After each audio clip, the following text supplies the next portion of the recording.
L'histoire commence dans un bâtiment magique flottant dans le ciel, avec le protagoniste Kai, qui voit une fille avec des ailes, enchaînée devant lui. Il ne sait pas si cette femme est un ange ou un démon. La fille le remarque et lui demande de l'aide. Kai est choqué. Peu importe ce que la fille est, il serait impossible pour elle de demander de l'aide à un humain à cause de la guerre passée. C'est ce qu'il sait. Alors, que s'est-il passé dans le monde? Quelques jours plus tôt, Kai est toujours le même perdant, faisant son travail et surveillant la pyramide devant lui. Dans ce monde, il y a 5 races, la race démoniaque qui utilise le mana, la race des dieux sauvages qui comprend les anges et les elfes, la race des esprits qui a des corps fantomatiques, la race des bêtes fantastiques composée de grandes créatures, y compris les dragons, les humains. Ces races étaient impliquées dans une guerre appelée la Grande Guerre des 5 races que les humains ont remportée. Maintenant, ils doivent empêcher une autre guerre de se produire. C'est pourquoi le pays de Kai, la fédération d'Urza, surveille la crypte, la pyramide devant lui où les démons sont scellés. Après 5 minutes d'observation de la crypte, Kai retourne auprès de ses amis Saki et Aslan qui l'attendent dans leur véhicule. Leur agence, l'agence de protection de l'humanité, est chargée de s'assurer qu'aucun démon ne s'échappe de la crypte. Aslan trouve étrange que Kai prenne son travail trop au sérieux alors qu'il n'y a jamais eu de fuite en 100 ans. Cependant, Kai souligne que les autres gardiens de la crypte dans les 3 autres cryptes où sont contenues les autres races travaillent sûrement dur eux aussi. Saki insiste sur le fait que le monde est déjà en paix,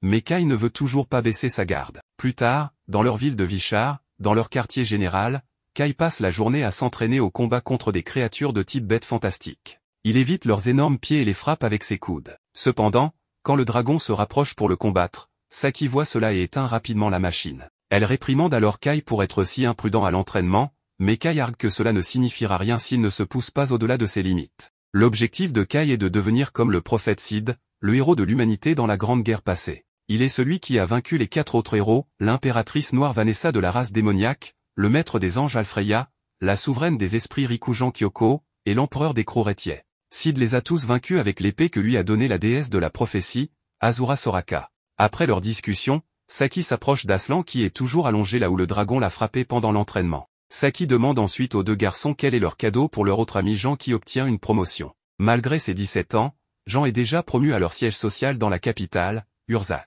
En tant que camarade de promotion, Saki insiste pour qu'il lui offre un cadeau spécial. Pendant ce temps, Kai est distrait par un message de Jean. Les autres lisent le message et découvrent que Jean demande à rencontrer Kai en secret, sans que les 2 autres ne le sachent. Cela amène Saki et Aslan à taquiner Kai sur une éventuelle relation secrète avec Jean. Cependant, Kai s'échappe en courant pour fuir ses 2 amis. Le lendemain, Kai va rencontrer Jean. Lorsqu'elle arrive, elle demande à Kai pourquoi il porte son uniforme et est complètement équipé alors qu'ils sont censés être en congé aujourd'hui. Kai avoue qu'il vient en fait de quitter leur quartier général après s'être entraîné le matin. Ils se dirigent ensuite vers leur mission, faire du shopping. Jean regarde les bijoux dans la vitrine d'un magasin et révèle à Kai qu'elle prévoit d'offrir un cadeau à Saki et Aslan. Elle sait déjà qu'il prévoit de lui offrir un cadeau, alors elle veut leur offrir quelque chose en retour, car ils pourraient ne plus jamais se revoir. Kai souligne que le déploiement de Jean ne dure que 2 ans et qu'elle peut revenir ensuite, mais Jean rétorque qu'à ce moment-là, Aslan et Saki auront aussi terminé leur déploiement et retourneront à la vie civile. Jean est triste que, parmi leur groupe, seuls elle et Kai soient assez sérieux pour continuer leur carrière à l'agence. Kai remonte le moral de Jean en lui rappelant que son objectif est toujours de surpasser son père, le chef du quartier général d'Urza. Après cela, ils reprennent leur shopping, vérifiant de nouveaux sacs, la mode, et partageant un repas ensemble. Après avoir acheté tout ce dont ils ont besoin, Jean remercie Kai de l'avoir accompagné. En attendant pour traverser la rue, ils commencent à parler de leur passé. Enfant, Kai est tombé accidentellement dans une crypte de démons. À ce moment-là, il avait l'impression de tomber dans un puits de ténèbres entouré de démons, mais il a vu une épée brillante qui ressemblait étrangement à l'épée de Sid. Quand il est revenu et a raconté ce qui s'était passé, personne ne l'a cru. C'est à ce moment-là que Kai a décidé qu'il devait garder la crypte. Jean change alors de sujet et demande à Kai ce qu'il pense de l'avenir. Kai est confus car ils ont déjà parlé du retour de Jean après 2 ans, mais Jean clarifie qu'elle pense à plus long terme. Elle s'arrête de marcher et sourit à Kai. Elle était sur le point de lui poser une question lorsque Kai remarque que tout autour de lui commence soudainement à se brouiller. Il essaie de tendre la main vers Jean, mais une voix désincarnée en arrière-plan annonce que la renaissance du monde commence. Tout devient noir. En un clin d'œil, le monde autour de Kai se transforme en un lieu post-apocalyptique. Jean et les autres humains disparaissent, laissant Kai se demander comment il s'est retrouvé ici. Soudain, il entend un bruit derrière lui et, en se retournant, il voit un démon ailé gigantesque sortir et lancer une attaque magique contre Kai, le détectant comme un humain. Kai se défend de l'attaque magique en utilisant sa valise comme bouclier et s'équipe rapidement de son pistolet épée, spécialisé dans les combats rapprochés et à distance. Il tire une balle annulant la magie sur le cercle de lancement du démon, dispersant ainsi sa magie. Cela fait réaliser au démon que cet humain pourrait s'avérer dangereux, il lance alors sa prochaine attaque magique sous Kai pour le surprendre. Cependant, avec ses mouvements rapides, Kai évite cette attaque et charge directement vers le démon. Il frappe d'abord le démon avec son épée, puis tire plusieurs coups de feu qui enflamment le démon. Avec cette série de mouvements, Kai vainc le démon et devient fier de lui-même car c'était son premier vrai combat en dehors des simulations d'entraînement. La balle que Kai a utilisée pour enflammer le démon est appelée la décharge draconique, qui réplique le souffle de feu d'une bête fantastique, ce qui explique son efficacité contre le démon. Kai commence à croire en sa capacité à affronter seul les démons, mais sa confiance s'effondre lorsqu'un autre démon apparaît devant lui demandant comment un simple humain comme lui a pu battre un démon. Kai demande au démon comment il parle si bien la langue humaine, et le démon explique qu'il a appris la langue uniquement pour donner des ordres aux humains, révélant que dans ce monde, les démons ont réduit en esclavage les survivants humains. Ce démon ne veut pas que Kai devienne son esclave car il réalise que Kai est un individu dangereux, alors il lance un cercle magique pour éradiquer cette nuisance. Juste au moment où il s'apprête à lancer l'attaque, l'ami de Kai, Saki, arrive avec son véhicule et aveugle le démon en lui lançant une grenade éclairante. Dans le bref moment où le démon essaie de gérer la lumière aveuglante, Saki attrape Kai et s'éloigne avec lui. Elle fait ensuite un rapport rapide à son supérieur via un dispositif de communication, informant qu'elle a sécurisé un errant, indiquant que cette version de Saki est différente de celle que Kai connaît. Saki ne reconnaît pas Kai et demande au conducteur, qui est l'autre ami de Kai, Aslan, s'il le connaît. Recevant des réponses négatives de la part de ses deux amis, Kai se demande pourquoi personne ne se souvient de lui. Il leur dit qu'il faisait partie de la même équipe à l'Agence de protection de l'humanité, mais Saki affirme qu'elle et Aslan n'ont jamais fait partie d'une telle équipe et sont en réalité des soldats de la force de résistance.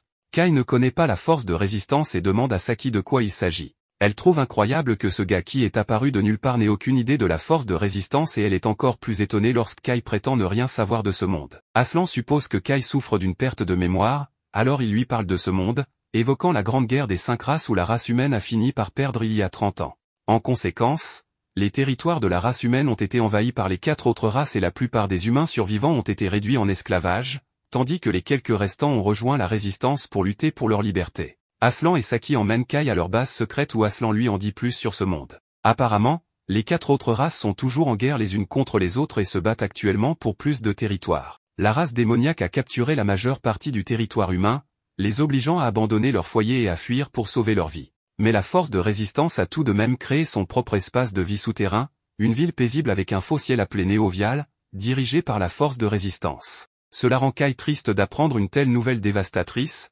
alors il demande à Aslan pourquoi exactement les humains ont perdu la Grande Guerre. Selon ce que disent Aslan et Saki, les humains dans ce monde ne croient pas avoir ce qu'il faut pour vaincre les démons, et c'est pourquoi ils ont perdu. Dans le monde d'origine de Kai, il y avait un héros de l'humanité appelé Prophète Sid qui a gagné la guerre pour les humains, mais le prophète Sid n'existe pas dans ce monde. Aslan mentionne qu'il existe de nombreuses villes comme cette ville souterraine située autour du monde, cachée aux yeux de la race démoniaque, et toutes sont dirigées par les commandants de la force de résistance. Le commandant de la force de résistance n'est autre que Jean, dont la vue fait tomber Kai amoureux une fois de plus. Jean vient voir Aslan et Saki avec ses forces, les remerciant pour leur service comme toujours. Elle voit un nouveau gars derrière elle et apprend de Saki qu'il a été trouvé à la surface avec ses souvenirs disparus. Jean fait confiance à Aslan et Saki pour pouvoir aider Kai seule, alors elle les quitte, mais Kai l'arrête en lui demandant si elle ne se souvient pas qu'ils sont allés faire du shopping il y a quelques minutes. Il mentionne également que Jean cherchait un cadeau pour Saki et Aslan avant de partir Urzak, mais Jean ne se souvient de rien et suppose que ce gars a perdu la tête, alors elle s'en va. Pourtant, Kai continue de prétendre qu'il la connaît et mentionne son rêve de surpasser son père en lui demandant pourquoi elle fait semblant d'être un homme. Le subordonné de Jean, Farline, arrête Kai pour qu'il n'insulte plus son leader et lui dit de se ressaisir avant de partir. Aslan et Saki disent également à Kai d'arrêter s'il ne veut pas être puni et le ramènent chez eux pour qu'il puisse se reposer correctement et clarifier ses pensées. Plus tard dans la nuit, Kai lit l'histoire de ce monde mais ne trouve aucun enregistrement de lui ou du prophète Sid, se demandant pourquoi aucun d'eux n'existe ici. Il parcourt les pages des archives du monde et découvre que la crypte utilisée pour sceller les autres races existe toujours. Le lendemain, il demande à Saki à propos de la crypte, qui prétend ne pas être familier avec ce terme, alors il décide d'aller inspecter l'endroit seul. Il commande à Aslan de lui donner son appareil de communication et part seul. Utilisant leur appareil de patrouille, il atteint l'emplacement de la crypte et découvre que le sceau de la crypte est ouvert. Il entre alors dans le chemin menant à l'intérieur du sceau et trouve commodément une épée lumineuse à l'intérieur qu'il reconnaît comme étant l'épée que le prophète devait utiliser pour vaincre les 4 autres races. Bien sûr, il prend l'épée légendaire pour lui et est instantanément transporté à un endroit dans les cieux où une fille ressemblant à une humaine avec des ailes moitié démon et moitié ange est enchaînée. Voyant Kai, la fille éclate en larmes et le supplie de la libérer de ses chaînes. Kai a du mal à comprendre de quelle race est cette fille, mais celle-ci lui dit qu'elle s'appelle Rin et le supplie de la sauver encore une fois avant de s'évanouir. Kai s'approche de la fille et hésite encore à l'aider ou non, mais il déteste principalement les démons et elle ne ressemble pas à un démon, alors contre son meilleur jugement, il décide de la libérer. Il essaie d'utiliser son épée pour couper les chaînes en deux, mais elles sont trop solides et ne montrent aucun signe de dommage. Kai essaie d'utiliser ses balles, mais cela ne suffit même pas à retirer les chaînes. Il ne sait plus quoi faire puisqu'il n'a pas d'autres armes sur lui, mais il se rappelle alors qu'il a encore cette épée spéciale. Il essaie de se souvenir de son nom et prononce les mots Code Holder à haute voix. En faisant cela, son épée pistolet commence à se transformer et Kai n'en revient pas de tenir l'épée que Sid a utilisée pour sauver l'humanité dans son espace temporel. Il lève l'épée et frappe les chaînes encore une fois et pendant une fraction de seconde, on dirait qu'il vient de détruire la dimension, mais tout revient à la normale et les chaînes sont coupées en deux. La fille est libérée et commence à tomber par terre, alors Kai la rattrape et dès qu'elle ouvre les yeux, elle est effrayée et s'éloigne rapidement de Kai avant de crier pour que quelqu'un nommé Vanessa se montre. Elle dit qu'elle veut une revanche avec Vanessa et que ce n'est pas juste de lui envoyer un démon minable pour l'assassiner. Cependant, avant que Kai puisse expliquer qu'il n'est pas un démon, Rin a déjà commencé à l'attaquer parce qu'elle déteste les démons. Il parvient à esquiver la première attaque, mais il ne peut pas faire de même pour la deuxième explosion d'énergie que Rin lui envoie. Il commence à regretter de l'avoir aidé après tout, mais alors que l'explosion se dirige droit vers lui, il se rappelle quelque chose que le système a mentionné à propos du Code Holder étant capable de couper le destin lui-même. Il prend donc le Code Holder et l'utilise pour trancher la boule magique en deux. La magie disparaît à la grande surprise de Kai et Rin n'en revient pas non plus car un simple démon ne serait jamais capable de bloquer son attaque. Kai lui dit enfin qu'il n'est pas un démon et qu'il n'a aucune idée d'où elle a eu cette idée puisqu'il n'a ni elle ni qu'eux, donc il est clairement humain. Rin réalise son erreur et s'excuse de l'avoir pris pour un démon et de l'avoir attaqué sans raison, mais elle déteste vraiment les démons, donc c'est toujours de la violence directe dès qu'elle en rencontre un. Kai est au moins certain qu'elle n'est pas un démon, mais il ne sait toujours pas de quelle race elle est, alors il lui demande. Rin le supplie de ne pas poser de questions à ce sujet. Kai accepte de laisser tomber le sujet de sa race pour le moment, mais il a encore d'autres questions à poser, comme où ils sont exactement. Malheureusement, Rin n'a aucune idée non plus de cet endroit. Tout ce dont elle se souvient, c'est qu'elle combattait Vanessa et tout d'un coup elle s'est retrouvée emprisonnée ici. Kai reconnaît le nom et demande si Rin parle de la même Vanessa qui est le héros des démons et Rin confirme. Sa surprise grandit en apprenant que Rin a osé affronter un héros, alors il demande si elle est vraiment si forte. En réponse, Rin déclare fièrement qu'elle pourrait anéantir toute une armée de démons toute seule si elle le voulait, mais d'après ce qu'elle a vu, Kai est tout aussi impressionnant qu'elle puisqu'il a réussi à arrêter ses attaques. Elle lui demande comment il a fait, alors Kai est sur le point de lui parler de son épée, mais il remarque alors un portail derrière Rin d'où émerge un monstre hideux. Le monstre dit quelque chose à propos de l'entité de la singularité du destin s'étant réveillée et comme elle représente une grande menace pour le nouveau monde, il va commencer le protocole pour l'éliminer. Le monstre tente de frapper Rin, mais Kai la tire en sécurité à la dernière seconde. La puissance de ce monstre est redoutable, alors Kai dit à Rin qu'ils n'ont pas d'autre choix que de fuir et Rin est d'accord, alors il lui prend la main et ils s'enfuient tous les deux. Malheureusement, ils ne savent pas où se trouve la sortie et le monstre a toujours accès au portail. Il tend son tentacule dans le portail et attrape Rin. Il déclare alors avoir capturé la singularité. Le protocole de suppression commence et il forme plusieurs orbes pour effacer Rin de l'existence. Kai ne peut supporter de voir cela, alors il décide de ne plus rester là et d'agir pour sauver Rin. Il utilise à nouveau l'épée dorée et avec elle, il tranche le tentacule du monstre en deux, tout en infligeant des dégâts importants à la dimension. Le monstre le repère et reconnaît qu'il tient l'épée interdite, mais ne comprend pas pourquoi l'épée est ici ni comment un humain pourrait l'avoir en sa possession. Puisque Rin est maintenant libre, Kai n'a pas l'intention de rester pour découvrir ce que le monstre va faire, alors il attrape Rin et saute à travers le trou dans la dimension, les ramenant au cimetière sur Terre. Kai est un peu confus, mais il est heureux qu'ils aient réussi à s'échapper en un seul morceau, et Rin est surtout soulagée car elle avait vraiment peur de mourir. C'est la première fois que quelqu'un se soucie suffisamment pour l'aider, toute sa vie, elle a été rejetée par toutes les autres races qui lui ont dit qu'elle n'était pas des leurs. Cependant, parmi toutes les races, les démons ont été les plus cruels envers elle, l'appelant toujours une abomination, ce qui est la raison pour laquelle Rin a eu une énorme dispute avec Vanessa. Kai la réconforte et dit qu'il comprend comment elle se sent, puisque tous ses amis ne se souviennent plus de lui et qu'il se sent donc seul au monde. L'histoire qu'il se rappelle est celle où les humains ont gagné la grande guerre des 5 races, mais dans ce monde, il semble que les démons occupent les villes humaines. Rin est un peu confuse car elle ne se souvient pas que les démons aient jamais eu l'avantage contre les humains.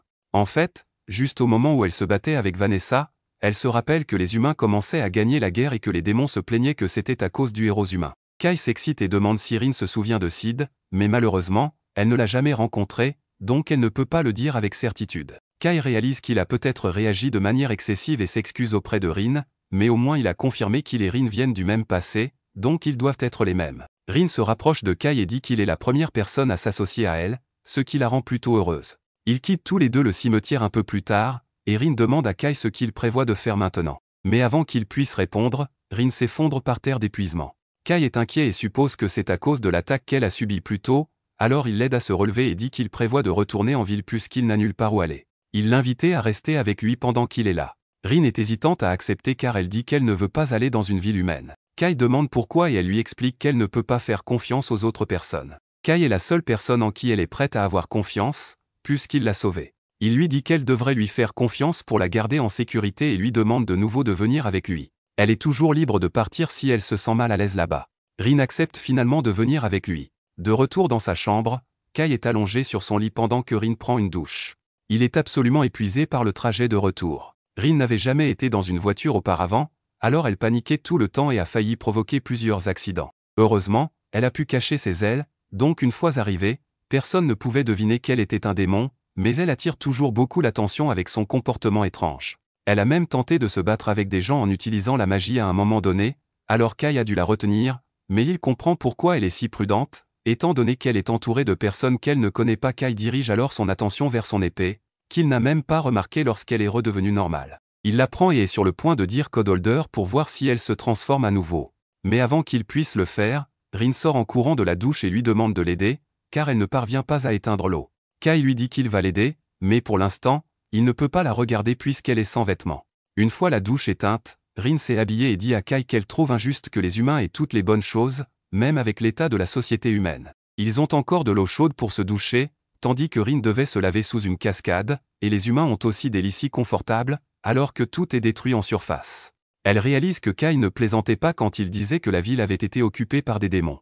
Kai était sceptique au début, mais rencontrer Rin confirme qu'il n'est pas fou, donc il sait maintenant avec certitude qu'ils sont dans un monde où les résultats de la Grande Guerre des races ont été modifiés. L'histoire correcte est celle aussi d'est devenu le héros des humains, mais dans cette réalité, il n'a jamais existé pour une raison quelconque. Rin suggère qu'ils doivent simplement échapper à cette réalité et revenir à l'ancienne, et c'est effectivement une solution à leurs problèmes, mais Kai ne sait pas s'il y a vraiment un moyen de le faire. Ils vont se coucher après cela, mais tard dans la nuit, Rin se réveille en sursaut et prévient Kai qu'elle sent une magie puissante, ce qui signifie que les démons attaquent à l'extérieur. Les démons ont déchiré le plafond de la ville et commencent à semer le chaos. Kai savait déjà que l'humanité était foutue dans cette réalité, mais il ne réalisait pas que les humains étaient aussi impuissants face aux démons, et il n'y a pas de héros pour les sauver non plus.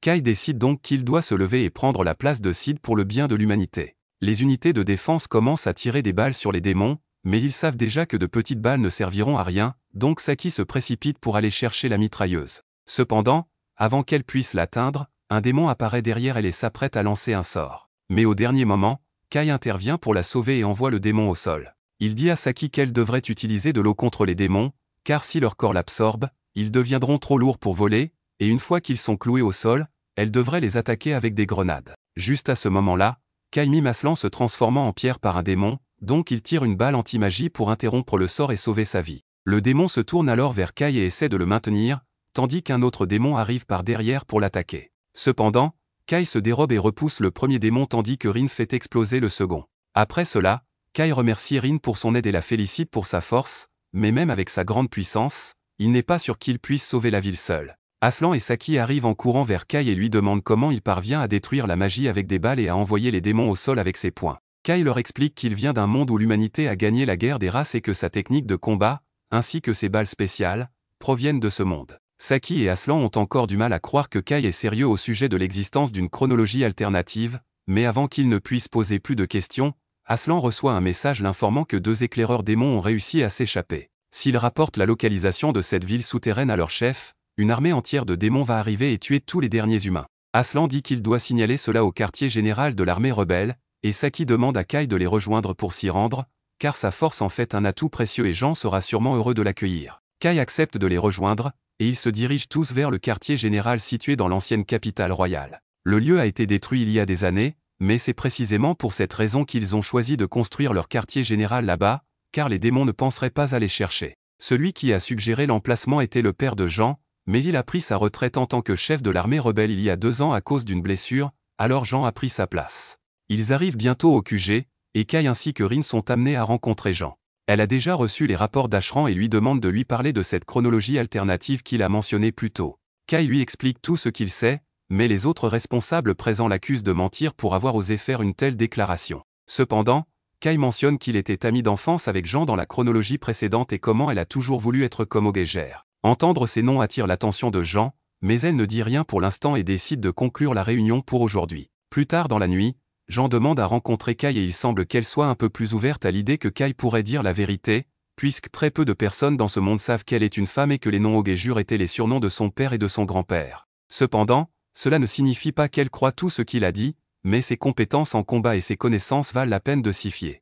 Elle parle à Kai d'un plan pour coordonner les autres villes humaines et repousser les démons qui viendront envahir Néo-Vichar, mais Rin pense que ce n'est pas une bonne idée, car cela ne ferait que provoquer de plus en plus d'attaques de démons au fil du temps. De plus, si un démon de haut rang apparaissait, tout le plan échouerait instantanément. Jean est consciente que c'est un plan risqué, mais elle ne peut penser à rien de mieux pour protéger les foyers des humains survivants.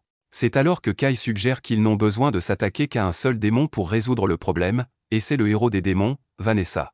Jean trouve fou d'envisager d'attaquer un démon aussi puissant que Vanessa, mais Kai est convaincu que le Code Holder pourra fonctionner contre elle. Il dit donc que lui et Rin seront ceux qui défieront Vanessa. Les démons sont plus concentrés sur le combat contre les autres races, donc la plupart de leurs forces ne seront pas aux côtés de Vanessa. Tout ce que Kai a besoin, c'est que Jean et ses forces repoussent le reste des démons pendant qu'il engage Vanessa. Une fois que Jean accepte, il commence immédiatement les préparatifs pour reprendre la Fédération Urza. Alors que les préparatifs de l'attaque touchent à leur fin, Rin réfléchit à sa haine pour les démons parce qu'ils sont trompeurs, pour les esprits parce qu'ils sont bizarres, pour les bêtes mythiques parce qu'elles sont barbares, pour les célestes parce qu'ils sont têtus et pour les humains parce qu'ils sont faibles. Mais par-dessus tout, elle se hait elle-même pour être un mélange de tous ces éléments. Néanmoins, elle reconnaît que Kai ne l'a jamais crainte, l'embrassant même, une chose qu'elle n'avait jamais vécue auparavant, étant habituée à recevoir de la haine. Pour cette raison, Rin souhaite profondément que cet humain ne meure pas. Alors que les véhicules de combat partent, l'armée rebelle de la Fédération Urza se dirige vers le palais du gouvernement par un passage souterrain pour lancer leur offensive. Pendant que le groupe principal doit occuper les démons, Saki et son équipe doivent libérer les captifs dans le sous-sol et éliminer Vanessa, au sommet de la hiérarchie. Jean donne les ordres et Saki voit en son leader la chance que la victoire soit réelle. Sa seule préoccupation est le fait qu'elle sera dans le groupe affrontant directement l'héroïne démoniaque. Dans un élan spontané, elle se demande si les 4 membres dans le véhicule blindé seront capables de mener à bien une mission si difficile. Kai souligne que la priorité est d'atteindre Vanessa le plus rapidement possible et de tenir jusqu'à l'arrivée des renforts, pas de prendre d'assaut le palais comme Rambo et d'éliminer le chef ennemi avec un arc et des flèches. De plus, Kai a déjà démontré sa force lors du conflit précédent et ne fait confiance qu'à Saki et Aslan pour l'accompagner dans cette mission. Saki ne semble pas plus calme en entendant cela, alors Rin lui tapote la tête pour essayer de faire la différence. Surprise, Saki se calme. L'entité fait remarquer qu'elle est aussi suffisamment puissante pour affronter les forces ennemies, bien que Vanessa soit une adversaire redoutable. Si l'impératrice des ténèbres insiste pour ne pas mourir, Rin est prête à s'auto-détruire et à emmener le démon avec elle. Malheureusement, cette dernière partie ne semble pas avoir calmé Saki non plus.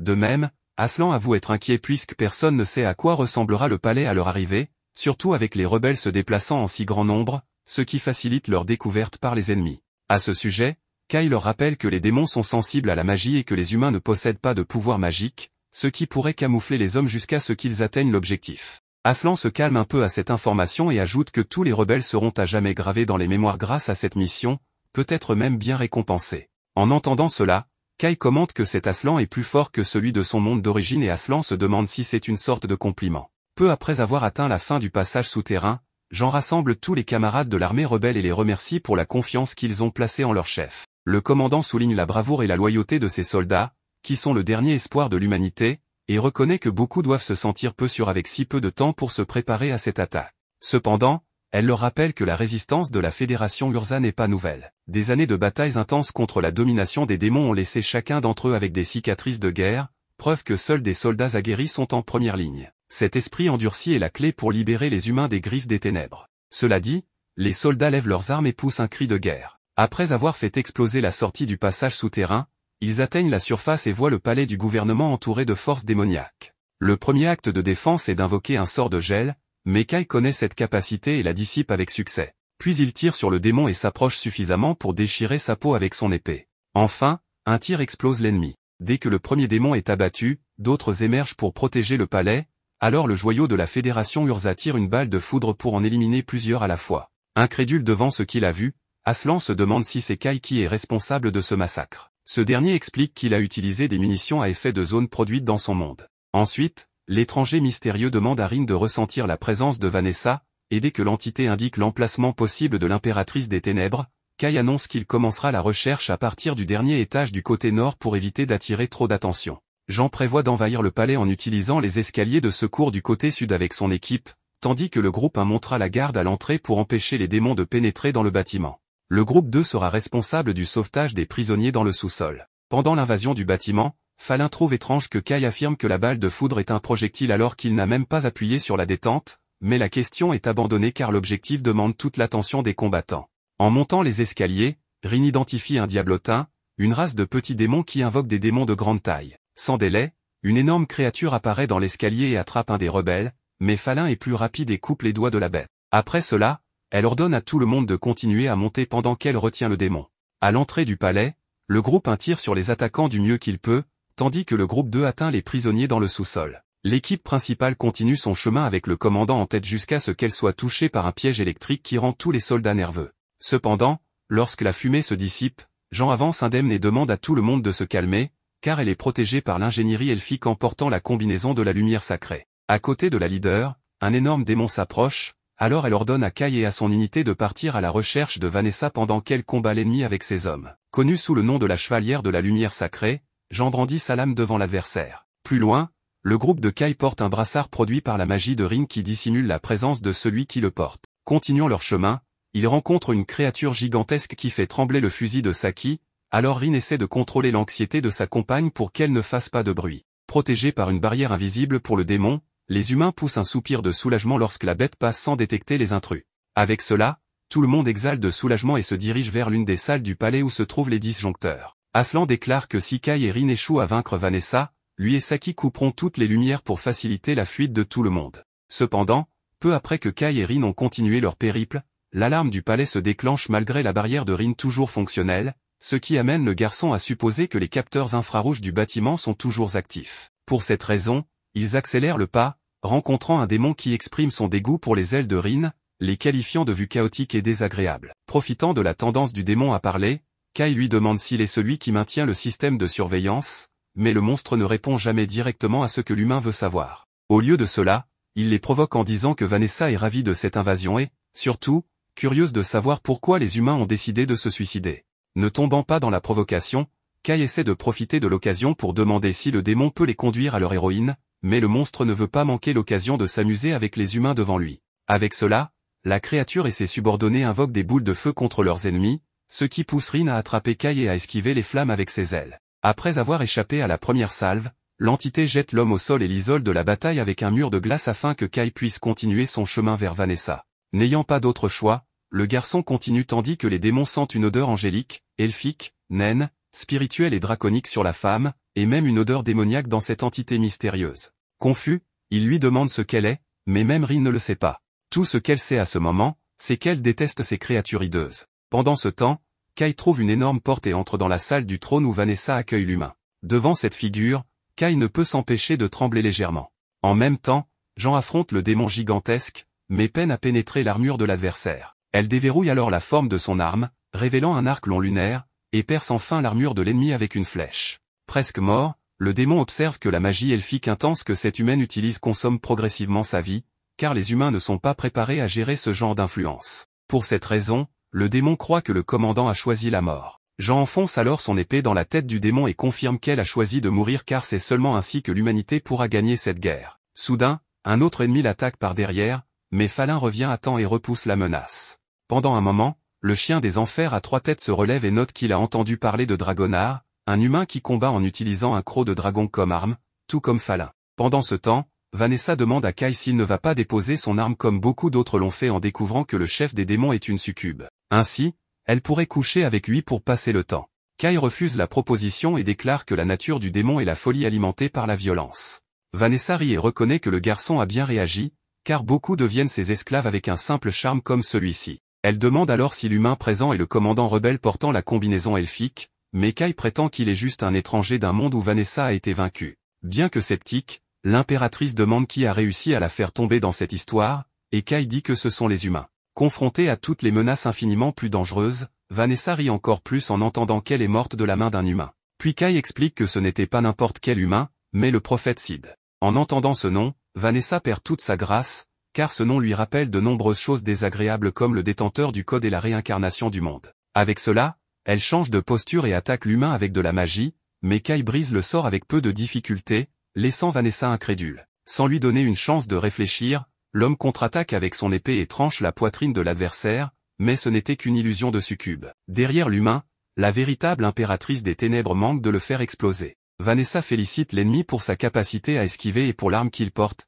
qui non seulement annule la magie, mais déclenche également une attaque semblable à un souffle de dragon. Cela la pousse à croire que cet individu vient vraiment d'un autre monde. Plus prudente, elle lance une invocation des ténèbres, les flammes du purgatoire, qui pulvérisent le mur derrière l'humain, mais Kai parvient à s'échapper. Irritée, elle promet de mettre fin au combat en conjurant l'explosion du chaos, qui fait éclater tout le sol du bâtiment dans une déflagration dévastatrice secouant chaque partie de la structure. Souveraine dans les cieux, Vanessa suppose qu'il n'existe aucun être capable d'échapper à cette attaque, sauf s'il s'agit d'un héros des 5 races. Cependant, Kai Sakura Vento reste debout devant elle. Effrayée, Kai imagine que l'épée de Sid l'a encore une fois sauvée. Ensuite, Rin arrive avec plusieurs blessures après avoir craint que Kai soit mort, jusqu'à ce qu'un portail s'ouvre dans le ciel et que des griffes métalliques tiennent Vanessa. Une voix métallique annonce qu'elle a détecté des fluctuations inattendues chez l'héroïne démoniaque après que Vanessa a entendu le mot Sid. Pour cette raison, le robot initie une excision par l'astérisé pour effacer le code de Vanessa du monde. Mais l'impératrice des ténèbres réagit avec l'aptitude gloire. Selon la succube,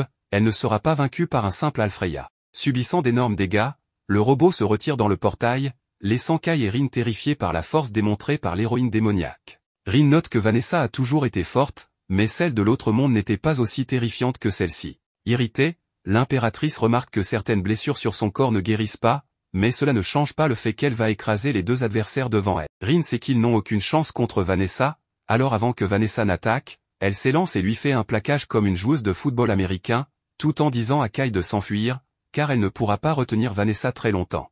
Rin crée une barrière de prison d'ombre autour d'elle-même et de Vanessa pour gagner du temps. Bien que Vanessa reconnaisse cette magie comme étant celle des esprits, elle est bien trop faible pour lui résister. Rin est projetée au loin par la force de Vanessa détruisant la barrière. Mais avant que Vanessa ne puisse en finir avec elle, Kai commence à charger pour attaquer. Comme il a attiré son attention, elle dirige son attaque vers lui à la place. Bien que Kai ait réussi à bloquer la majorité des dégâts, il semble tout de même être gravement blessé. Rin ne peut pas croire qu'elle a laissé Kai se faire tuer, et Vanessa se moque d'elle en lui demandant si elle compte essayer de venger la mort de Kai ou peut-être s'enfuir seule. Rin en a assez d'entendre la voix de Vanessa et décide de faire tout ce qui est en son pouvoir pour s'assurer que Vanessa paie pour cela. Alors que Rin libère toute sa puissance, son corps se transforme, affichant les caractéristiques des 5 races. Vanessa trouve cela amusant, mais Rin ne joue plus.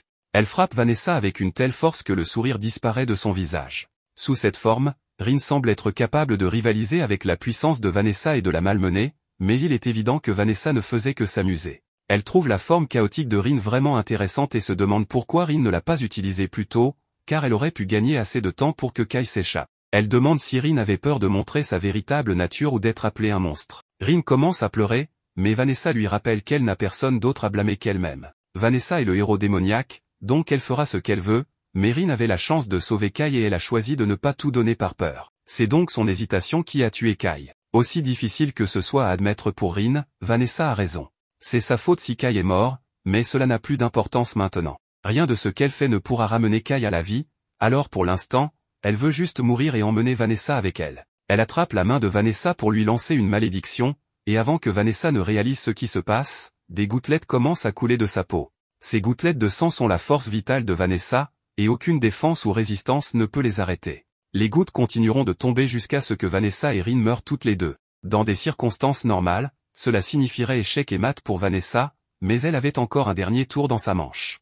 L'instant suivant, Rin s'effondre au sol, et Vanessa explique que bien que la malédiction ne puisse pas être contrée, son efficacité dépend toujours du pouvoir magique du lanceur. Normalement, Rin aurait eu assez de magie pour réussir, mais elle se trouve actuellement dans la base de Vanessa, où elle avait préparé certaines contre-mesures en cas d'attaque par une autre race. C'est pourquoi il y a un cercle de malédiction à grande échelle derrière Vanessa qui affecte les esprits, les bêtes magiques et les célestes. Comme Rin est en partie les 3, la malédiction est 3 fois plus efficace contre elle. C'est donc incroyable que Rin ait tenu aussi longtemps.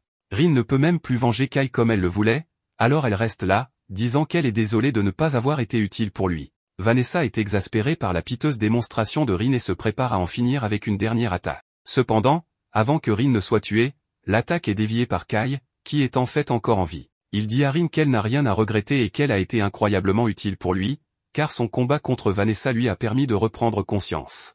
Rin a du mal à croire que Kai est vivant, et Vanessa aussi. Elle lui demande comment il a réussi à survivre à cette attaque, car aucun humain ne devrait être en vie après cela. Kai se souvient avoir utilisé le code holder pour se défendre contre l'attaque, ce qui fait que c'est la deuxième fois que le code holder lui sauve la vie dans ce combat. Cependant, il ne dit rien à Vanessa et se met simplement en position pour l'affronter. Vanessa se sent insultée que Kai ose la défier, alors elle lui rappelle qu'il n'est rien de plus qu'un déchet qui a survécu à son attaque par chance.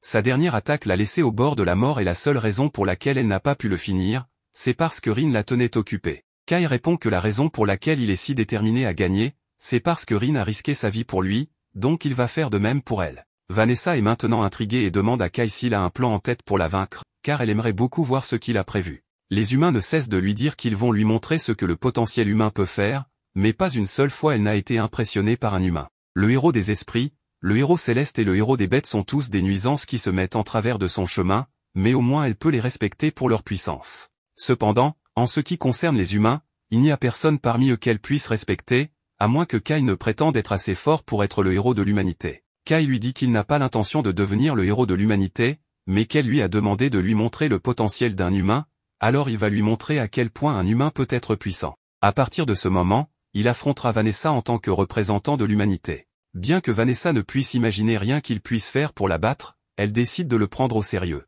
Elle utilise donc sa magie pour invoquer une mini-météorite afin d'écraser Kai. Cependant, Kai parvient facilement à la trancher en morceaux grâce au code holder. Vanessa est impressionnée que Kai puisse trancher sa magie si facilement, mais elle est encore loin d'avoir fini, alors elle commence à lancer des centaines de sorts de flammes infernales. Pendant qu'elle fait cela, Kai appelle Ashran et lui dit de couper l'alimentation immédiatement, ce qui éteint toutes les lumières du bâtiment. Vanessa réalise qu'elle ne peut plus voir, même si elle a une flamme littérale sur son épaule. Et comme Kai n'a pas de magie, elle ne pourra pas non plus le détecter. Cependant, même si l'humain n'a pas de magie, l'épée est pleine d'énergie magique, alors elle vise l'épée avec son attaque de flammes infernales. Mais lorsque la poussière retombe, elle est choquée de découvrir que c'est Rin qui tenait le code holder et que Kai est déjà derrière elle. À partir de là, toutes les années d'entraînement de Kai prennent enfin tout leur sens. Il immobilise Vanessa avec une clé de combat et demande à Rin de lui lancer son épée pour qu'il puisse achever Vanessa. La seule chose que Vanessa dit alors qu'elle est sur le point d'être tranchée est « je suppose que j'ai perdu ». Alors que Vanessa tombe à genoux, son corps commence à se désintégrer à cause des dommages qu'elle a subis. Rin et Kai peuvent dire qu'il y a quelque chose qui ne va pas avec Vanessa, et c'est à ce moment-là que les souvenirs de Vanessa lui reviennent enfin. Elle se rappelle maintenant tout ce qui concerne Sid et la réincarnation du monde. Elle n'arrive pas à croire qu'elle se soit laissée piéger alors que Sid l'avait prévenue que quelque chose comme ça arriverait. Après avoir entendu que Vanessa connaît Sid, Kai commence à lui demander de lui dire tout ce qu'elle sait. Elle raconte à Kai un phénomène que Sid appelait la réincarnation du monde. Quelqu'un a provoqué cette réincarnation et modifié le cours de l'histoire. Kai doit trouver cette personne, car ce doit être l'un des 3 autres héros. Sid avait prévu la réincarnation du monde, c'est pourquoi il avait confié son épée à Vanessa pour s'assurer qu'elle ne soit pas volée par l'ennemi. C'est la seule et unique clé pour corriger les altérations apportées à ce monde. Kai demande pourquoi Vanessa et Sid travailleraient ensemble alors qu'ils sont censés être ennemis. Vanessa explique que bien qu'elle ait combattu Sid une fois, Sid a gagné son respect en tant que combattant puissant et ils ont travaillé ensemble. Il y a beaucoup de choses sur la réalité précédente que Kai ne sait pas. Vanessa le met donc en garde contre le zéro code, car c'est une magie extrêmement difficile à gérer. À part cela, elle dit à Kai qu'il s'est bien battu contre elle et qu'elle a été vraiment impressionnée par lui, de son plan pour utiliser l'obscurité à son courage et ses compétences en combat. Elle est maintenant sûre que c'est ce que Kai entendait par esprit humain, mais elle se sent encore incroyablement frustrée d'avoir perdu contre lui de cette manière. Elle ne peut pas trouver d'excuses, mais elle adorerait affronter Kai à nouveau. Elle lui dit donc que s'ils se rencontrent de nouveau, elle va s'amuser beaucoup plus avec lui. Kai est à court de mots après ce que Vanessa vient de lui dire, mais l'épuisement du combat le rattrape bientôt, et il finit par tomber à genoux. Cependant, il est soulagé d'avoir finalement réussi à vaincre Vanessa. La nouvelle de la défaite de Vanessa se répand parmi tous les survivants humains et, avant longtemps, ils se rassemblent tous à nouveau à la Fondation Urza pour commencer à la reconquérir. Les choses commencent enfin à s'améliorer pour les humains, mais alors que tout le monde est heureux de la dernière victoire de l'humanité, Kai est encore perdu dans ses pensées sur ce que sera sa prochaine étape. Rin lui demande si quelque chose ne va pas et il répond qu'il pensait qu'il leur était arrivé quelque chose à tous les deux, ce qui explique pourquoi ils sont les seuls à se souvenir de l'ancien monde. Mais s'il doit croire ce que Vanessa a dit, c'est en réalité le contraire qui est vrai, le monde autour d'eux a été modifié et ils sont les seuls à être restés les mêmes. Rin dit qu'elle veut que les choses redeviennent comme elles étaient car elle trouve ce monde vraiment effrayant, et Kai est d'accord avec elle, mais il ne sait toujours pas comment ils vont tout remettre en ordre. À ce moment-là, Jean s'approche de Kai et Rin pour leur exprimer sa gratitude. Même si la ville est en ruine, la seule raison pour laquelle les humains ont pu la reconquérir est grâce aux efforts de Kai et Rin. C'est pourquoi elle veut les remercier au nom de l'armée rebelle. Cependant, elle ne peut s'empêcher de remarquer que Kai et Rin ne semblent pas très heureux malgré leur victoire. Kai lui dit qu'il est en fait assez soulagé d'avoir gagné, car il doute qu'il pourrait battre Vanessa s'il la rencontrait à nouveau. Maintenant que Vanessa est partie, les humains peuvent reconstruire la ville telle qu'elle était, voire mieux qu'elle n'a jamais été, mais cela devra être pris en charge par quelqu'un d'autre. Les personnes qui étaient présentes lorsque la Fédération est tombée aux mains des démons seraient bien mieux placées pour diriger les efforts de restauration, alors elle ne va pas le faire. Cependant, si elle ne veut pas aider à la reconstruction, Kai et Rin lui demandent ce qu'elle compte faire à la place. Jean explique qu'il y a 3 autres fédérations qui ont été conquises par les autres races, la Fédération Io, la Fédération Urne et la Fédération Schultz. Chacune est actuellement sous le contrôle de l'une des races restantes et chacune a une armée rebelle humaine qui se bat contre elle. Elle prévoit de se rendre là-bas pour aider à lancer une opération à grande échelle visant à former un front rebelle unifié. La nouvelle de la défaite de Vanessa s'est déjà répandue à travers le continent et les humains partout sont plus motivés qu'ils ne l'ont été depuis des lustres grâce à cela. C'est pourquoi Jean espérait que Kai et Rin seraient prêts à venir avec elle pour aider les autres armées rebelles. S'ils travaillent ensemble, ils pourraient accomplir la même chose que les humains du monde d'origine de Kai et se débarrasser de toutes les autres races. Jean prendra personnellement le commandement des soldats et les mènera pour s'assurer que Kai et Rin reçoivent tout le soutien possible, alors elle veut que Kai combatte à leur côté. Kai semble stupéfait pendant un moment, alors Jean pense qu'il est important de mentionner qu'il sera adéquatement rémunéré pour tout ce travail héroïque. Mais ce n'est pas que Kai ne veuille pas aider l'humanité à gagner la guerre, il pensait juste à quel point cette version de Jean est mature. Dans sa version de la réalité, Jean était une personne incroyable, mais elle avait aussi un côté enfantin. Elle faisait des choses comme l'appeler au milieu de l'entraînement pour lui demander de sortir faire du shopping et s'inquiéter de son avenir avec ses amis, mais il est difficile d'imaginer cette version de Jean faisant ces choses. Kai accepte de rejoindre Jean pour combattre les autres races et libérer l'humanité, alors il tend la main à Jean en signe de coopération et ils se serrent la main. Ils descendent ensuite au rez-de-chaussée et Jean s'adresse à tous les soldats en leur demandant s'ils ont tous bien eu un bon repos. Ils sont tous rayonnants d'énergie car c'est la première fois qu'ils ont pu dormir sans craindre d'être attaqués par des démons. Ils sont tous excités d'avoir reconquis Urza et Jean les informe du plan pour reconquérir les autres fédérations. Pendant ce temps, Kai parle à Rin et lui dit qu'il va mettre fin à la guerre des 5 races lui-même. Si ce monde n'a pas de cible pour le sauver, alors il va devoir intervenir et devenir le héros de l'humanité à la place. Et pendant qu'il y est, il trouvera la personne derrière la réincarnation du monde et remettra le monde en ordre. Dans une autre scène, nous voyons un souvenir de Rin où elle s'échappe de cet endroit inconnu du ciel avec un individu qui semble être le héros Sid, qui lui dit quelque chose à ce moment-là, puis elle se réveille, se trouvant dans l'un des véhicules des humains puisqu'ils sont déjà partis. Aslan se sent un peu déçu d'être sorti en expédition vers cette fédération, mais Saki lui rappelle qu'il y a des demandes d'aide d'autres pays et que Jean est l'espoir pour l'humanité. D'un autre côté, Kai reste distrait par ses pensées, car 5 jours se sont écoulés depuis leur arrivée. C'est alors qu'on nous montre quelque chose qui s'est passé avant leur départ, lorsque Rin a dit qu'elle sentait des démons à proximité. Quand ils se rendent sur le site de la tour, ils sont piégés dans un piège, une barrière démoniaque. C'est alors qu'apparaît un démon qui identifie Kai comme l'humain qui a vaincu sa sœur Vanessa. Sans réfléchir à 2 fois, elle lance une attaque magique contre lui, mais Kai réagit rapidement en sortant le code holder et en la neutralisant. À cet instant, elle en profite pour se rapprocher de lui par derrière, mais heureusement, Rin attrape sa main en lui avertissant qu'elle ne le laissera pas le toucher. Après avoir été repoussée, elle avertit Kai qu'elle est simplement venue pour le saluer et se présente comme Enmeril, une succube. Il semble un peu préoccupé par cette situation, ressentant la même aura intense de Vanessa en elle. Enmeril parle du fait qu'un simple humain a vaincu sa sœur, et que c'est comme s'il avait accompli un miracle après l'autre pour obtenir cet exploit, mais si les 3 étaient restés dans la capitale, ils n'auraient pas gagné. Elle lui explique ensuite que, bien qu'elle veuille sa sœur, elle pourrait être l'étoile maintenant qu'elle n'est plus là, et elle le remercie pour cela. De plus, elle ajoute que si les démons s'unissent, ils peuvent récupérer la capitale quand ils le veulent, mais qu'ils la laissent intentionnellement. Elle propose donc d'enterrer la hache de guerre entre leurs 2 camps. Kai devine que s'ils continuaient à se battre, les démons seraient vulnérables face aux 3 autres races.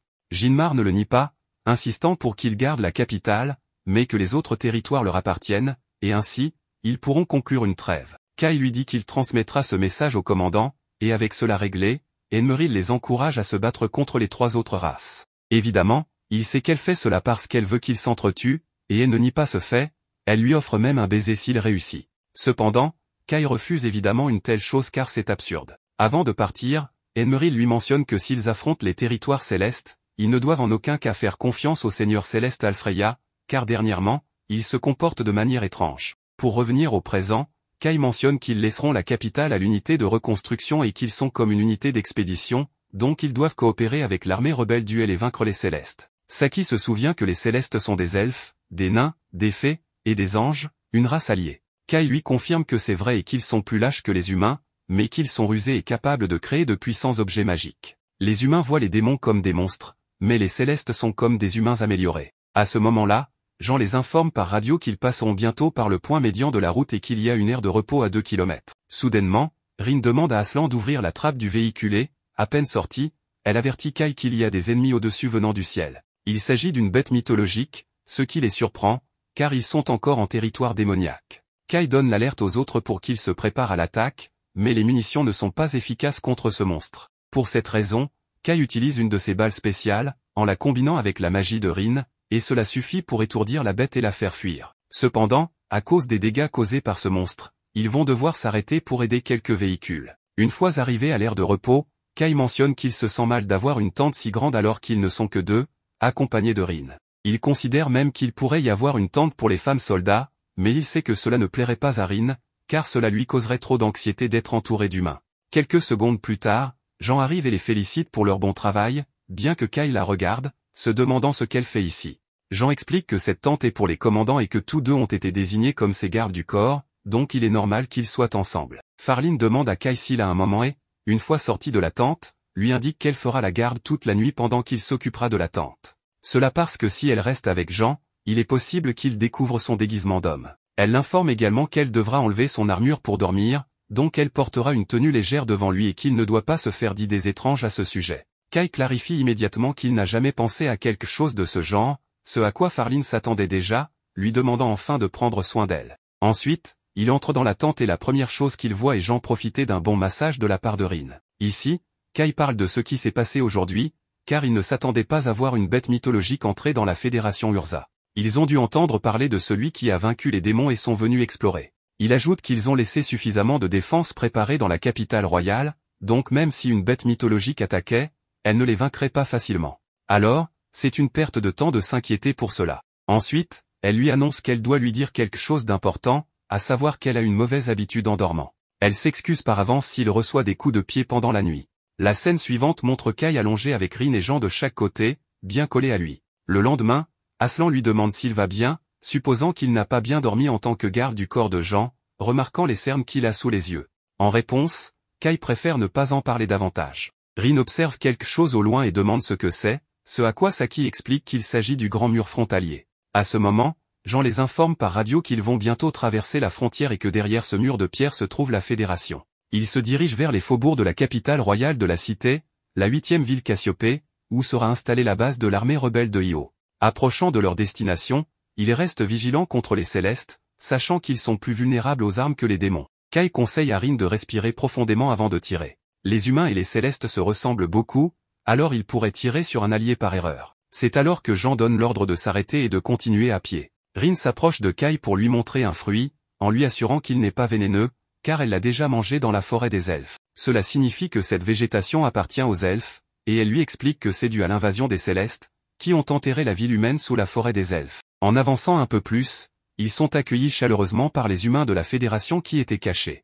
Une fois arrivés à l'entrée de la ville, les soldats de la Résistance les accueillent, et Jean fait la connaissance du conseiller Zefben Bakenig, qui est honoré de le rencontrer. Zefben est au courant de la nouvelle de sa victoire contre le héros des démons, ce qui a apporté un grand espoir. Il salue ensuite Farline, car il ne s'attendait pas à rencontrer quelqu'un qui a vu tant de champs de bataille, et lui dit qu'il souhaite aller droit au but en demandant à parler à son commandant.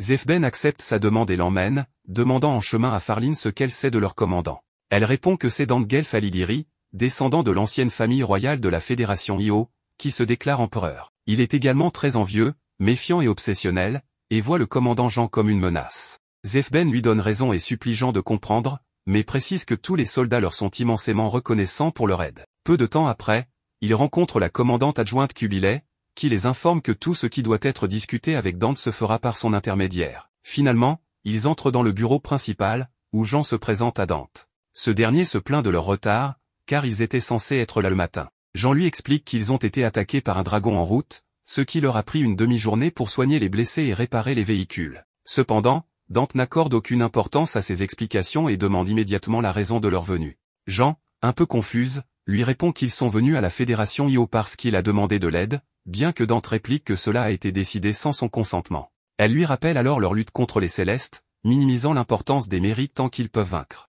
Elle ajoute qu'après avoir vaincu les Célestes et récupéré la Fédération, ni l'un ni l'autre ne décidera des honneurs qui seront accordés, cela reviendra aux subordonnés et au peuple. Elle lui conseille de se comporter dignement pour mériter ces honneurs, en agissant comme un commandant respectable, et le peuple le louera plus tard. Ensuite, ils assistent à une réunion avec l'armée rebelle, où Sin lui montre une carte et lui donne des détails sur la forêt des elfes, le village des nains, la cachette des fées et la cour des anges. Pour un humain, tout cela est un territoire inconnu, et en plus de cela, ils ne savent pas où se trouve le héros des Célestes. Jean leur dit qu'elle dirigera la recherche et demande à Dante s'ils peuvent emprunter des soldats d'élite de son armée. Dante considère que c'est une imprudence pour un général d'aller en première ligne, mais Jean le corrige en disant qu'elle ne prête sa vie qu'à ceux qui continuent de se battre sur cette terre. Ces paroles inspirent les soldats, qui voient en elle un véritable exemple de courage et de respect. Le soir, Asran parle de la beauté de la commandante adjointe Kubilai, tandis que Rin reste intrigué par elle pour une raison quelconque. Le lendemain, Jean part avec ses soldats vers la forêt des elfes. Pendant ce temps,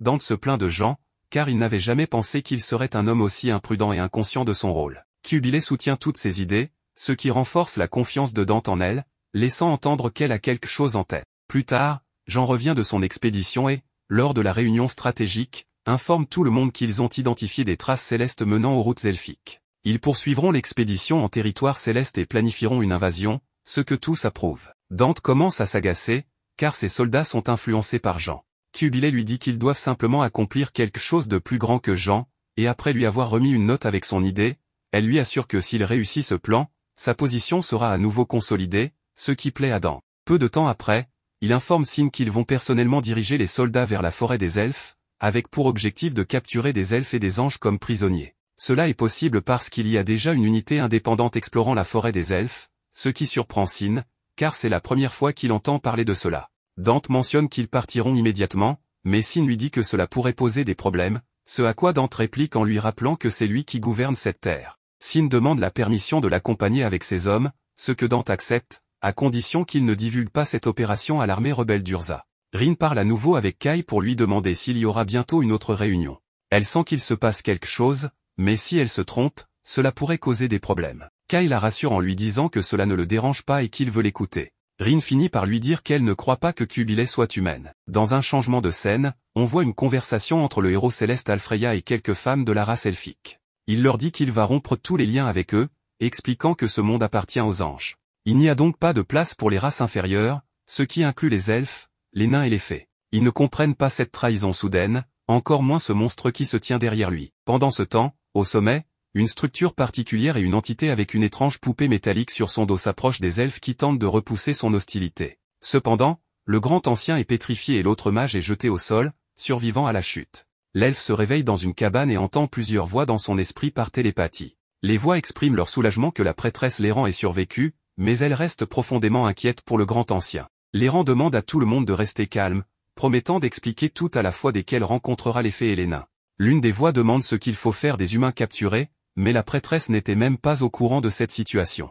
Quant à Jean, la dernière fois qu'ils ont eu contact avec Dante, c'était hier matin, lorsque les communications ont été coupées et que personne ne connaît son emplacement. Kai croit qu'il est influencé par quelqu'un et suspecte rapidement son assistante Kubilai, imaginant qu'elle pourrait être une espionne elfique. Si c'est vrai, cela pourrait signifier qu'il y a plus d'ennemis dans l'armée d'Io, rendant crucial pour l'unité de mener sa propre enquête. En suivant le chemin, il trouve des dizaines de fusils de la résistance éparpillés sur le sol, ce qui pourrait indiquer que Dante et son bataillon sont tombés dans un piège. Un cercle magique est dessiné sur un arbre à proximité, bien que Jean ne considère pas ce piège particulièrement difficile à repérer. Cependant, Kai souligne que le vrai danger est au-dessus d'eux. En levant les yeux, Jean voit d'innombrables feuilles, chacune avec un cercle magique différent, et réalise l'intelligence des êtres célestes. Si Kai ne l'avait pas signalé, elle aurait pu le confondre avec la lumière du soleil filtrant à travers. Le soldat mentionne qu'il y avait des archives dans son monde à propos de cette technique, ce qui lui a permis de la reconnaître à l'avance. Il note également que les elfes utilisent de nombreux pièges et les placent toujours très proches les uns des autres. De plus,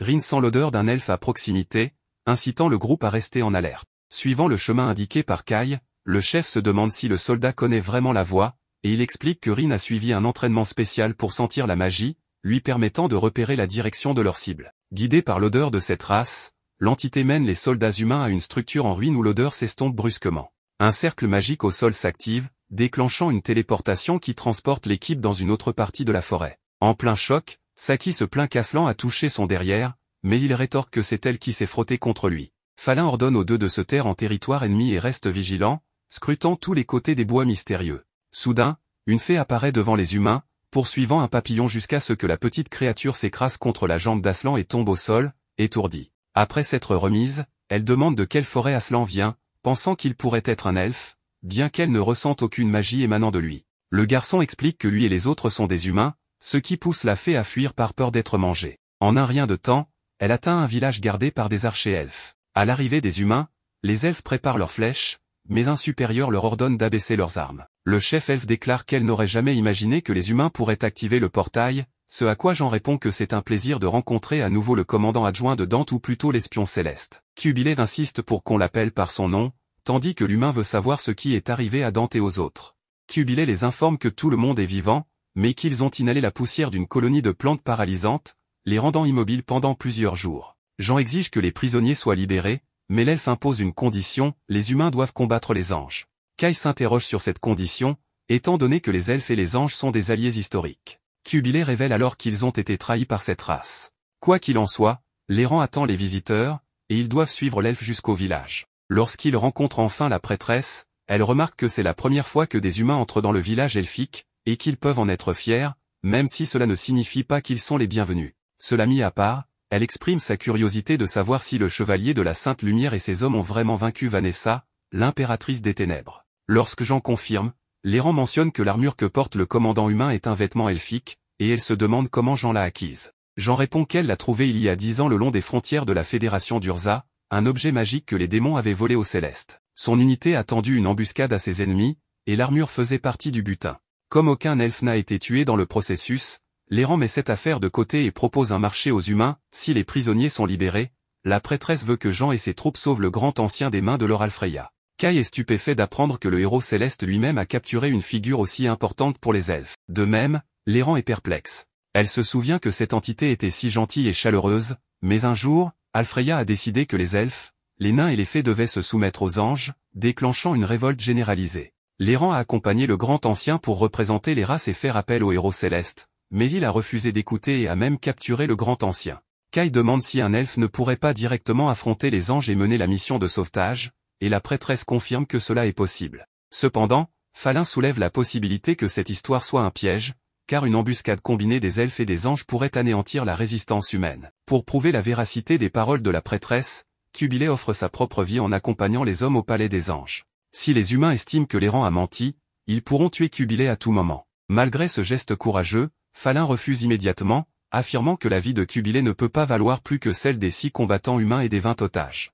L'elfe doit donc augmenter le nombre de vies de son côté, et elle s'offre en garantie. Cubilé est dévasté, car ce serait une perte immense en l'absence du grand ancien, mais l'errant insiste, disant que c'est la seule chance de résoudre la situation, même si cela doit lui coûter la vie. Il est crucial d'éviter une guerre entre les êtres célestes. La prêtresse ordonne ensuite aux nains et aux fées qui se cachaient à proximité dans la forêt de retourner à leur place et de ne pas attaquer pour le moment.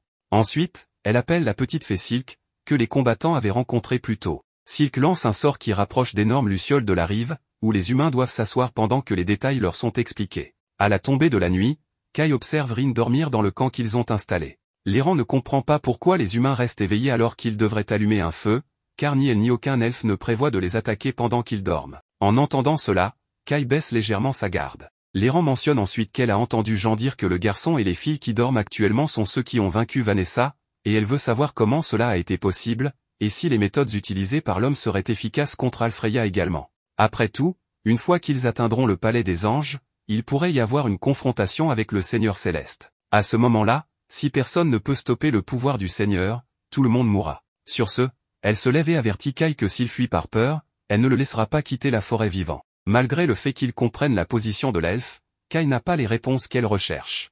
Néanmoins, il lui demande si elle sait quelque chose au sujet d'un humain connu sous le nom de Prophète Sid, mais la prêtresse n'en a aucune idée, ce qui réduit encore les espoirs de Kai d'apprendre la vérité sur cette légende. Il se souvient que Vanessa avait mentionné le nom du prophète, quelque chose à propos de la réincarnation globale que Sid avait prédite, et que Kai devait trouver le responsable de cette réincarnation, car cela changerait complètement le monde. Selon l'impératrice des ténèbres, il est probable que le responsable soit l'un des 3 héros restants. À l'aube, les humains se rassemblent dans l'unité de recherche A, désignée pour entrer dans le palais des anges. Tout ce que Saki espère, c'est que la communication avec le quartier général fonctionne pendant cette mission, car, comme l'a mentionné l'elfe, le palais se trouve au sommet d'un arbre colossal, et les humains ne peuvent même pas voir l'endroit pour l'instant. L'errant invoque un double tour pour téléporter leurs nouveaux alliés, ce qui pousse Kai à demander si l'elfe pratique cette méthode pour l'utiliser contre les humains. Cependant, le clerc explique que personne ne craint les humains, seulement les démons, les esprits et les bêtes mythiques. En réponse à cette remarque quelque peu désinvolte, Kai note que les démons pensaient la même chose. Quoi qu'il en soit, il souligne que les anges ont probablement la majorité de leur armée prête à la frontière, de sorte que le palais pourrait être mal défendu. Alors que l'homme parle avec une détermination inébranlable, l'elfe reconnaît qu'ils n'ont pas vaincu Vanessa par hasard, mais Kai va plus loin en mentionnant qu'il connaît un humain qui a vaincu à lui seul les 4 héros des autres races. Cela dit, le sort s'active, téléportant le groupe au sommet de l'arbre où se trouve le palais des anges. Là-haut, une terrible odeur de feu et de fumée imprègne l'air, et des anges brûlés entourent le sol où se tiennent les humains. Malgré cela, l'errant se rend compte que les victimes ne sont pas mortes, mais Kai pense qu'il est temps d'utiliser ce massacre à leur avantage, car le chemin devant eux est dégagé. Guidés par la prêtresse, ils parviennent à naviguer à travers les étapes du palais, ce qui serait impossible sans elle, comme le reconnaît Falin. Cependant, alors qu'ils progressent plus profondément dans la structure, le groupe est attaqué par une petite tornade coupante qui détruit le sol sous leurs pieds. À la source de ce pouvoir se trouvait un ange qui avait détecté l'odeur de cet endroit, en particulier celle d'une vieille connaissance, l'errant. En examinant de près le visage de l'entité, l'elfe savait qu'il s'agissait de l'ange de guerre Vicius, et son cœur se remplit de chagrin en voyant que même les anges en qui elle avait confiance avaient rejoint la trahison contre sa race. Vicius se déclare servante d'Alfreya, le seigneur des cieux, affirmant que tout doit agir selon sa volonté et que les anges brûlés à l'entrée étaient des traîtres insensés qui s'étaient opposés aux ordres du grand dirigeant. À ce sujet, l'ange avertit que bientôt le grand ancien des elfes sera exécuté, servant d'avertissement aux autres races qui comprendront enfin qu'elles doivent se soumettre aux anges. S'opposant également à cette demande, Falin mène Aslan et Saki contre l'ange, tandis que Kai et l'errant poursuivent la mission. Vicious tente de bloquer le passage des humains, mais les tireurs empêchent efficacement sa réaction. Il est ridicule, selon elle, de penser que cette race inférieure se dresse contre les anges, et Félan rétorque qu'ils en ont assez entendu à ce sujet. À l'étage supérieur, le groupe chargé de poursuivre la mission rencontre un autre ange gardant la zone. Rin attrape le gigantesque marteau de l'entité pour éviter d'être écrasé et projette l'ennemi au loin. L'errant reconnaît cet être et identifie Rafalo, qui est furieux de la rébellion de l'elfe contre son maître. Cette fois, Rin assure qu'elle peut gérer cette menace seule, tandis que le reste du groupe doit continuer sans délai. Les 3 membres restants atteignent l'étage suivant, où l'errant crée des cercles magiques sur chaque pilier. Kai déduit qu'Alfreya se protège avec des dizaines de barrières, tandis que Jean s'excuse auprès de l'homme d'avoir laissé le combat contre Vanessa entre ses mains. Cette fois, elle promet de combattre à ses côtés. Une fois les cercles tracés, l'elfe active son pouvoir et transporte le duo à l'endroit où le grand ancien est emprisonné. En plus du grand ancien, Alfreya flotte dans le ciel, exigeant l'obéissance des êtres inférieurs qui n'ont pas d'ailes et doivent lever les yeux pour voir les cieux. Selon lui, toutes les bénédictions viennent des cieux et sont accordées à la terre, mais il souhaite que seuls les anges reçoivent ces bénédictions. Pendant ce temps, Vicius récite quelques mots, activant un puissant sort de vent qui manque de peu de trancher les combattants en deux, mais il saute à l'instant exact pour éviter d'être déchiqueté. Avec ses lames enflammées, Falin charge l'entité qui ne sous-estime pas un adversaire de ce niveau, déviant son coup. Selon l'ange, ces épées semblent être faites de crocs de dragon, des créatures mystiques si puissantes que les armes fabriquées à partir de certains de leurs matériaux peuvent exploser à l'impact, ce qui est le cas des armes que son adversaire manie. Falin est surprise que son ennemi en sache autant à ce sujet, alors Vicius explique que les êtres célestes sont habiles à créer de tels objets. La bretteuse saisit l'opportunité de souligner qu'Alfreya veut asservir les célestes, transformant leurs talents, par exemple, en de simples armes entre ses mains. Cependant, Vicius est aveuglé par sa dévotion envers le leader suprême de sa race et consumé par la haine envers les soi-disant races inférieures. Un étage au-dessus, Rin est engagé dans un combat intense avec Rafalo, où l'ange admet qu'il ne s'attendait pas à ce que son adversaire perce sa défense divine. En réalisant cela, il commence à voir Rin comme une véritable menace. Rin rétorque furieusement que le céleste ment, car ses attaques n'ont pas été du tout efficaces. Elle souligne également qu'elle méprise son attitude détendue, toujours condescendante, comme le font les anges envers les autres célestes et les autres races existantes. Insensible aux paroles de son adversaire,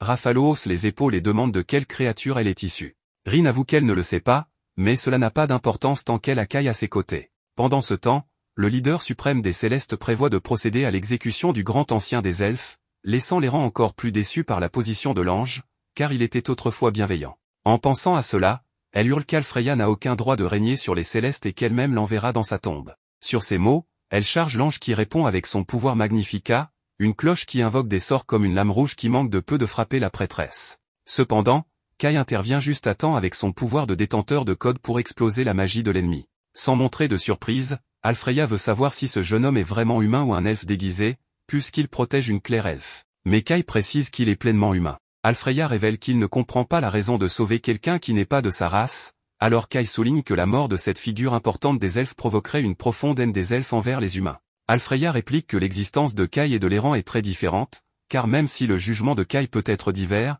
il serait tout de même réduit en cendres, tout comme l'elfe. En fait, cela ne s'est pas produit grâce à cette épée inhabituelle. Kai en profite pour préciser que cette arme a pu résister à la magie de l'impératrice noire Vanessa et est donc capable de faire face à Alfreya également. Entendant cela, le Céleste éclate de rire et traite Vanessa de démon ignoble, si pathétique qu'elle a été battue par un simple humain. Impassible, Kai doute qu'Alfreya soit en position de ridiculiser l'héroïne démoniaque, car au moins elle n'a pas essayé d'exécuter ses propres subordonnés comme l'ange l'a fait. Pourtant, l'ange ne perd pas son sourire, expliquant que c'était sa décision, car après tout, il est une bénédiction divine, l'étoile la plus noble et la plus brillante qui existe, et n'a aucune intention de considérer quiconque qui désobéit à sa souveraineté comme un subordonné. Jean, fatigué du discours arrogant d'Alfreya, tire une flèche magique avec son arc de lune, qu'Alfreya parvient à bloquer. Cependant, lorsque son bouclier est brisé par la force du projectile, un éclat finit par lui entailler le visage, saignant légèrement. L'ange demande à l'humaine si elle sait ce que cela signifie d'utiliser un arc elfique avec un corps humain,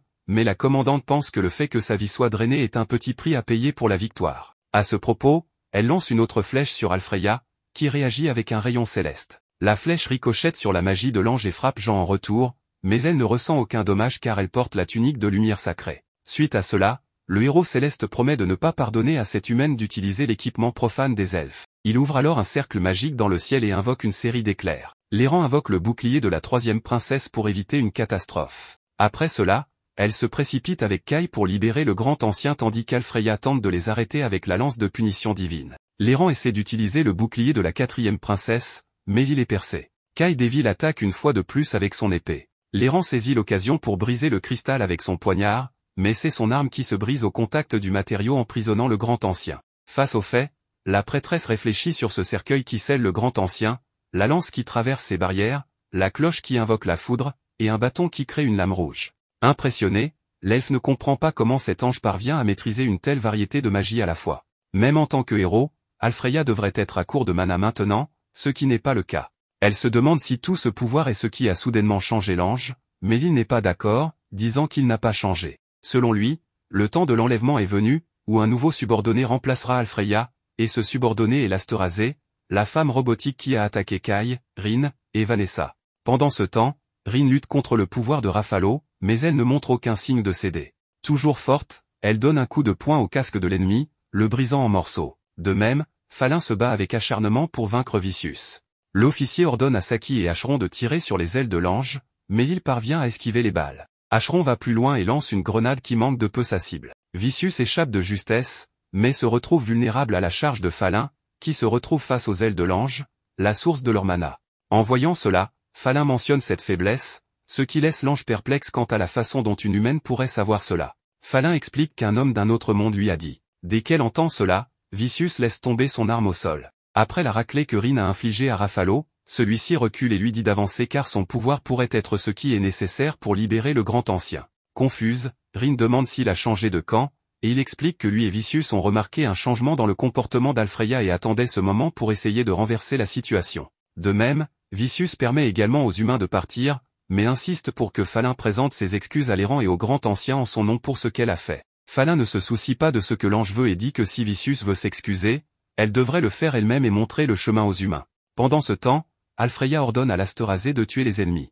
Elle déchaîne alors un sort tonitruant qui propulse Jean dans les airs. Ne voulant pas en rester là, la commandante tire une autre flèche, mais aucun dégât n'est infligé à la mystérieuse machine. On voit ensuite que Rin a attrapé Jean en plein vol, ce qui lui a permis de tirer avec son arc même après avoir été projeté. Alfreya ne manque pas l'occasion de souligner à quel point cette créature sans race définie est grotesque, mais Rin ne s'en soucie pas, concentrée sur l'Asterazé devant elle. Kai demande à l'ange de quoi il s'agit avec cette histoire de réincarnation du monde, mais Alfreya n'a aucune idée. Frustré, Kai demande s'il sait quelque chose à propos de Sid. En entendant ce nom, les yeux d'Alfreya tremblent alors qu'il admet avoir reçu quelque chose de cet humain, jusqu'à ce que l'Asterazé surprenne tout le monde en enroulant un de ses bras autour du cou du héros céleste. Le système de la machine affirme avoir détecté des fluctuations inattendues chez Alfreya en raison de l'influence du mot Sid. Ainsi, l'Asterazé exécute le code 0 pour retirer le code d'Alfreya du monde et initier la substitution du héros.